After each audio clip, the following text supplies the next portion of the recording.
हरे कृष्णा। तो अभी हम भगवद गीता के 11वें अध्याय के अंतर्गत श्लोक संख्या 12 पर विचार करेंगे। दिवि सूर्य सहस्रस्य भवेद् युगपदुत्थिता यदि भासदृशी सा स्यात् भासस्तस्य महात्मनः। तो यहाँ पर संजय कह रहे हैं कि अर्जुन ने जो भगवान श्री कृष्ण का विश्वरूप देखा वो कैसा है कि अगर दिव्य सूर्य सहस्त्र से 1000 सूर्य एक साथ युगपत उत्थिता अगर उदय हो जाएं, आकाश में यदि एक साथ 1000 सूर्य उदय हो जाएं, यदि भा सदृशी सा स्यात् भास तो भी शायद ही उन भगवान श्री कृष्ण के विश्वरूप के प्रकाश की समता कर पाए। तो उसमें भी संदेह है कि 1000 सूर्यों का जो प्रकाश मिल करके भी शायद उनके समान हो पाएगा। तो इतना प्रकाश है भगवान के विश्वरूप का कि शायद ही हो पाए। अब हम सुनेंगे प्रभुपाद तात्पर्य में क्या लिखते हैं। श्रील प्रभुपाद की जय।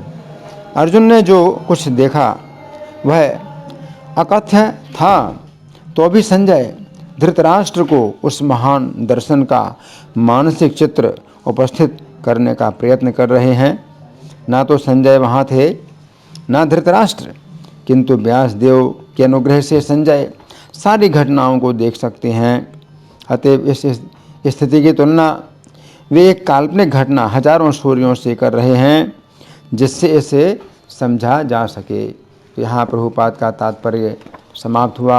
अब हम सुनेंगे श्री भगवान ने कहा में इसकी कैसी व्याख्या हुई है। पिछले श्लोकों में संजय ने धृतराष्ट्र को बताया कि अर्जुन ने श्री कृष्ण के विश्वरूप में श्री कृष्ण के अनेक मुख, नेत्र तथा अनेक शरीर देखे।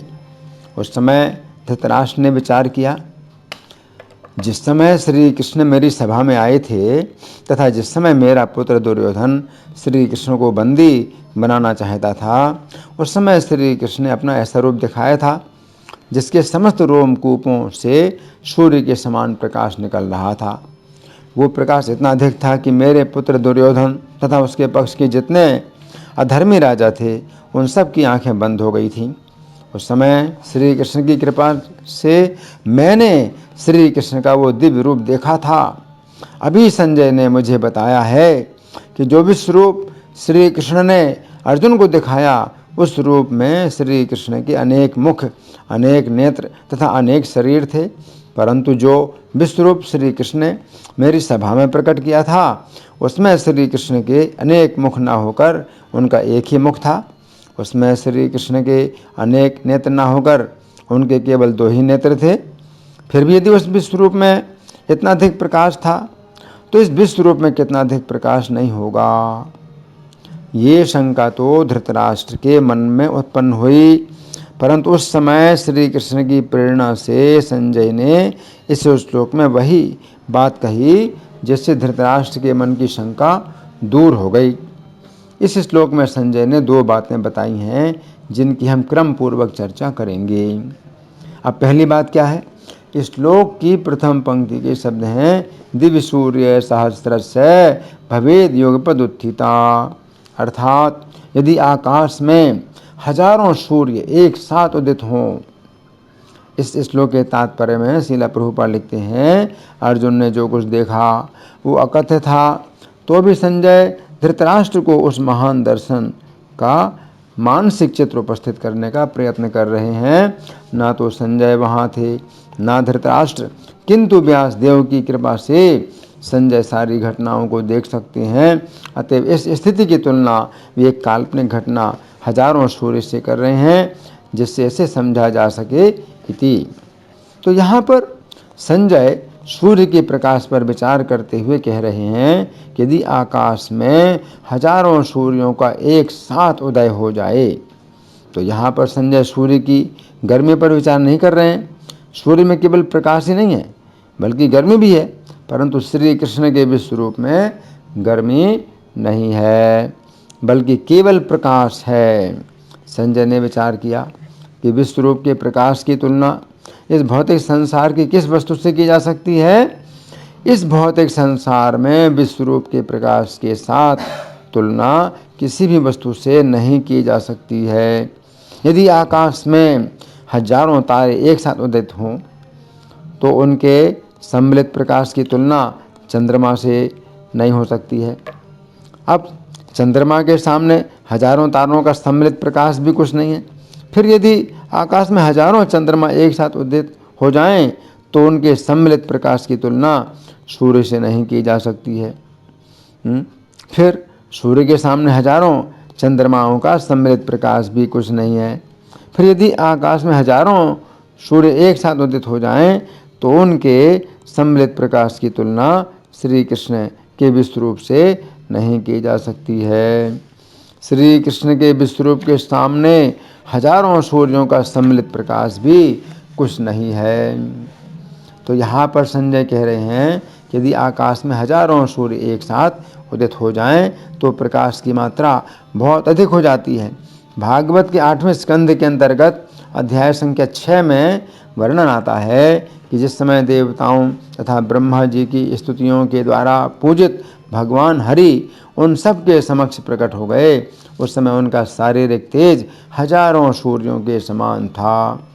भगवान के तेज से सारे देवताओं की दृष्टि चौंधिया गई। वे ना तो आकाश, दिशाएं अथवा पृथ्वी को ही देख सके, न ही अपने आप को देख सके। अपने समक्ष भगवान को देखना तो दूर रहा। उस समय भक्ति की शक्ति से केवल 2 ही व्यक्ति उस प्रकाश के अंदर भगवान हरि का दर्शन कर सके। उस समय शिव जी सहित ब्रह्मा जी ने भगवान के निर्मल शारीरिक सौंदर्य को देखा, जिनका श्यामल शरीर मरकत मणि के समान था, जिनकी आँखें कमल के समान सुंदर थीं। वे तपे हुए सोने के समान पीत वस्त्र धारण किए हुए थे। उन्होंने श्री कृष्ण के मुस्काते मुख को देखा, जिसके ऊपर बहुमूल्य रत्नों से जटित मुकुट था। भगवान की भौहें अत्यंत आकर्षक थीं तथा उनके गालों पर कुंडलों की अत्यंत शोभा हो रही थी। उनके वक्ष पर हार तथा पांवों में पायल शोभायमान थी। श्री कृष्ण की गर्दन में कौस्तुभ मणि शोभा दे रही थी।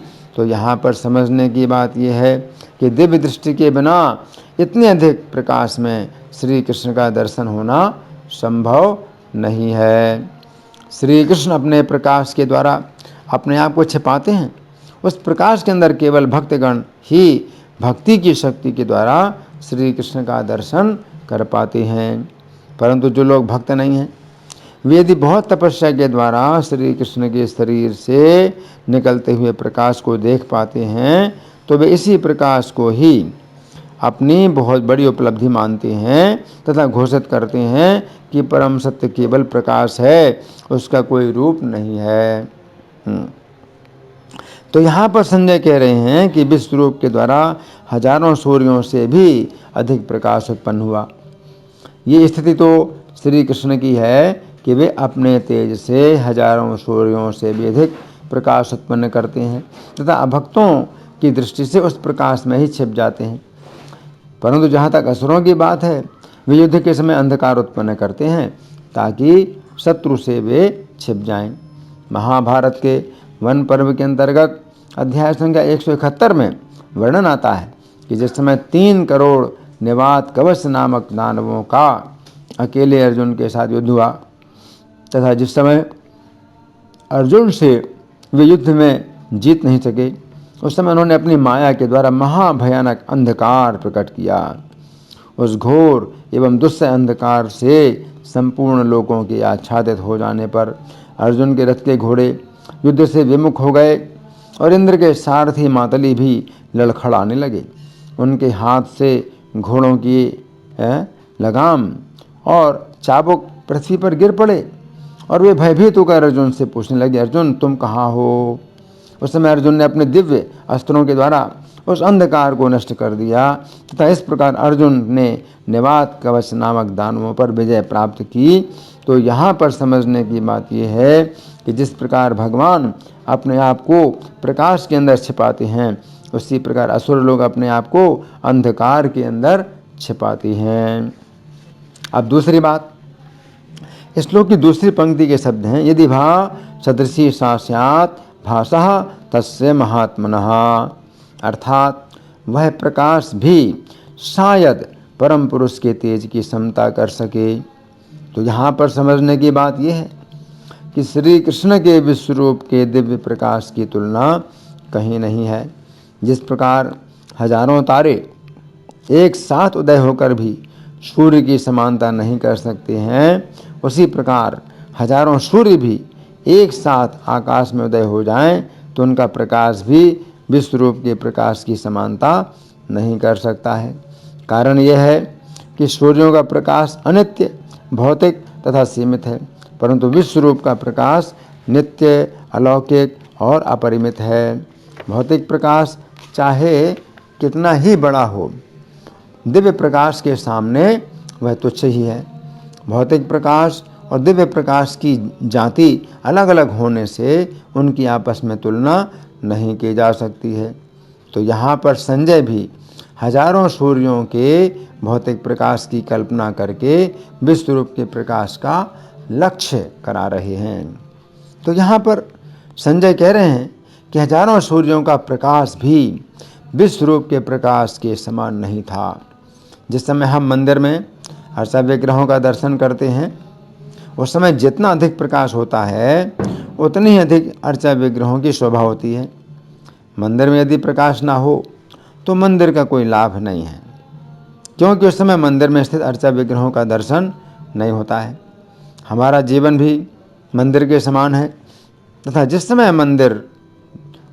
प्रकार मंदिर में श्री कृष्ण के अर्चा विग्रह विराजमान होते हैं, उसी प्रकार हमारे मनुष्य जीवन में भी श्री कृष्ण विराजमान हैं। जिस प्रकार प्रकाश होने से मंदिर में स्थित अर्चा विग्रहों का दर्शन होता है, उसी प्रकार श्री कृष्ण के भजन रूपी प्रकाश के द्वारा हमें अपने जीवन में श्री कृष्ण का दर्शन प्राप्त होता है। तो यहाँ पर संजय कह रहे हैं, यदि हजारों सूर्य आकाश में एक साथ उदित हो जाते तो भी उनका प्रकाश विश्वरूप के प्रकाश में फीका हो जाता। भागवत के 8वें स्कंद के अंतर्गत अध्याय संख्या 20 और 21 में वर्णन आता है कि जिस समय वामन देव ने अपना दूसरा चरण स्वर्ग में रखा, उस समय उनके चरण का अंगूठा ब्रह्मलोक तक पहुंच गया। ऐसी स्थिति में वामन देव के अंगूठे के नाखून के प्रकाश के कारण ब्रह्मलोक का प्रकाश फीका हो गया। ये समझने की बात है कि जिस समय सूर्य का प्रकाश फैलता है, उस समय यदि सड़कों के खंभों में बिजली का प्रकाश जल रहा होता है तो उस प्रकाश का कुछ भी पता नहीं चलता है। उस समय सूर्य के प्रकाश के सामने बिजली का प्रकाश हो अथवा ना हो, इससे कोई अंतर नहीं पड़ता है। उसी प्रकार वामन देव के चरण के अंगूठे के नाखून से जो प्रकाश उत्पन्न हो रहा था, उस प्रकाश के सामने ब्रह्मलोक का प्रकाश फीका हो गया। इसका अर्थ है कि वामन देव के पैर के नाखून के प्रकाश के सामने ब्रह्मलोक के प्रकाश का कुछ भी पता नहीं चल रहा था। इतने प्रकाश में वामन देव के नाखून का दर्शन कर सकना संभव नहीं था, परंतु ब्रह्मलोक में रहने वाले ब्रह्मा जी तथा उनके संगी भक्ति भाव से भरे रहते हैं, इसलिए वे इतने तीव्र प्रकाश में देख सके कि उनके स्थान में वामन देव के चरण के अंगूठे का नाखून प्रकट हुआ है। उनके चरण के अंगूठे के नाखून की कृपा हुई है। उस समय ब्रह्मा जी तथा उनके संगियों ने भगवान के उस नाखून के ऊपर जल डालकर उनकी पूजा की तथा वही जल गंगा नदी के रूप में परिणत हो गया। ये स्वाभाविक है कि इतने तेज प्रकाश के अंदर श्री कृष्ण का दर्शन केवल भक्त ही कर पाते हैं, तथा ये भी स्वाभाविक है कि जिस समय भक्त लोग श्री कृष्ण का दर्शन करते हैं उस समय वे श्री कृष्ण की स्तुति तथा पूजा भी करते हैं।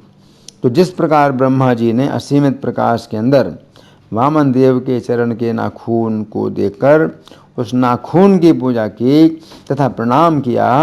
उसी प्रकार अर्जुन ने भी असीमित प्रकाश के अंदर विश्व रूप को देखकर स्तुति करना प्रारंभ किया।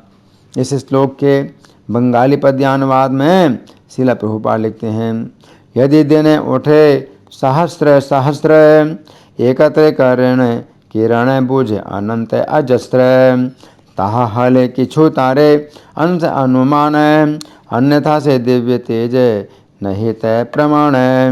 यहाँ पर संजय धृतराष्ट्र कह रहे हैं ताहा हले किछु तारे अंश अनुमान, अर्थात हजारों सूर्यों का सम्मिलित प्रकाश होने से कुछ आंशिक अनुमान होता है कि विश्व रूप का तेज किस प्रकार था। तो यहाँ पर संजय कह रहे हैं कि आकाश में 1000 सूर्य एक साथ उदित हो जाएं, तो जो प्रकाश होगा पैदा, तो वो प्रकाश भी शायद भगवान के विश्वरूप के प्रकाश के समान हो। तो संजय जो बतला रहे हैं, कैसे बतला रहे हैं, उनके पास दिव्य दृष्टि है। हजारों सूर्य के प्रकाश में कोई भी व्यक्ति देख नहीं सकता। सामान्य जो दृष्टि होती है तो उसमें शक्ति नहीं है। एक सूर्य का प्रकाश अगर सूर्य की तरफ कोई नज़र डाले तो आंखें कितनी चौंधिया जाती हैं, कोई नहीं देख पाता, कुछ भी नहीं देख पाता। जबकि सूर्य का जो प्रकाश है तो उसके अंदर सूर्य देव का रथ है, रथ में 7 घोड़े हैं, अरुण सारथी है और सूर्य देवता हैं उसमें। तो ये जो दर्शन है ये कुंती देवी ने किया था जिस समय दुर्वासा मुनि के द्वारा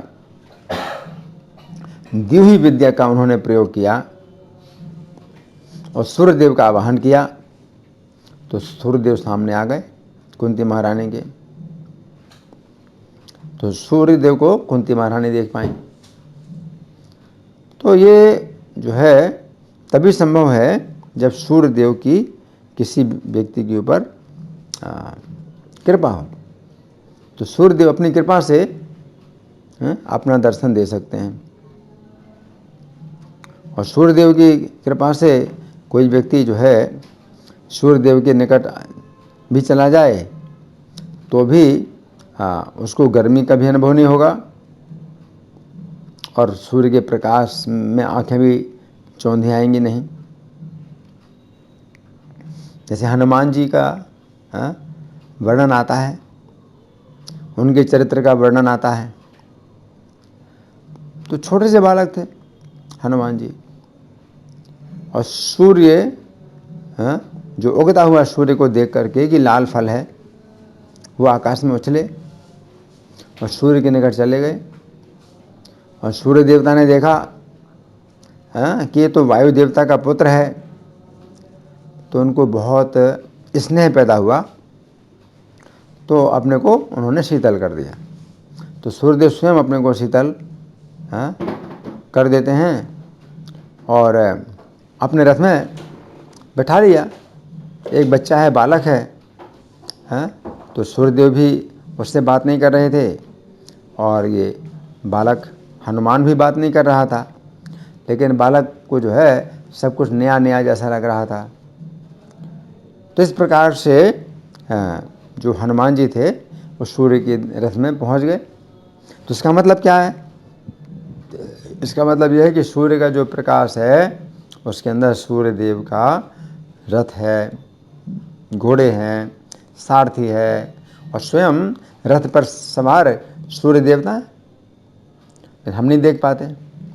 तो इसलिए भगवान ने अर्जुन से कहा 8वें श्लोक में, न तो माम शक्य से द्रष्टुम अनेन सुचक्षुषा दिव्यम ददामि ते चक्षु पश्चिम योगमहेश्वरम, कि अपने इन नेत्रों से तुम मुझे नहीं देख पाओगे।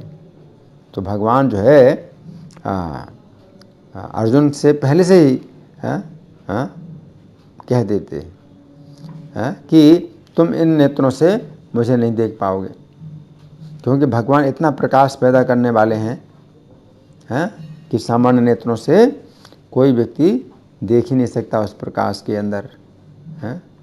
भगवान के विश्व रूप का कैसे दर्शन होगा? तो भगवान कहते हैं दिव्यम ददामि ते चक्षु, मैं तुम्हें दिव्य नेत्र प्रदान करता हूँ। पश्चिमे योग महेश्वरम, तो मेरे प्रभाव, मेरे तेज का दर्शन करो। तो भगवान जो है अर्जुन को आज्ञा देते हैं। तो इस प्रकार से अर्जुन भगवान के दिव्य रूप के अंदर, भगवान का दिव्य प्रकाश के अंदर भगवान का दिव्य रूप, विश्व रूप देख सके। तो ये जो है बहुत आश्चर्य की घटना है कि अर्जुन ने ऐसा विश्व रूप देखा है। और भगवान ने कहा भी बाद में आगे चल कर के कि तुम्हारे अलावा और किसी ने ये नहीं देखा, अभी तक ये विश्व रूप किसी ने नहीं देखा। ऋते भी त्वाम, तो तुम्हारे अलावा, भगवान अर्जुन से कहते हैं कि मनुष्य लोक में तुम्हारे अतिरिक्त और किसी ने नहीं देखा ये विश्व रूप। तो ये अर्जुन के ऊपर भगवान की इतनी कृपा है कि भगवान अपना विश्व रूप दिखला रहे हैं। धन्यवाद। हरे कृष्णा।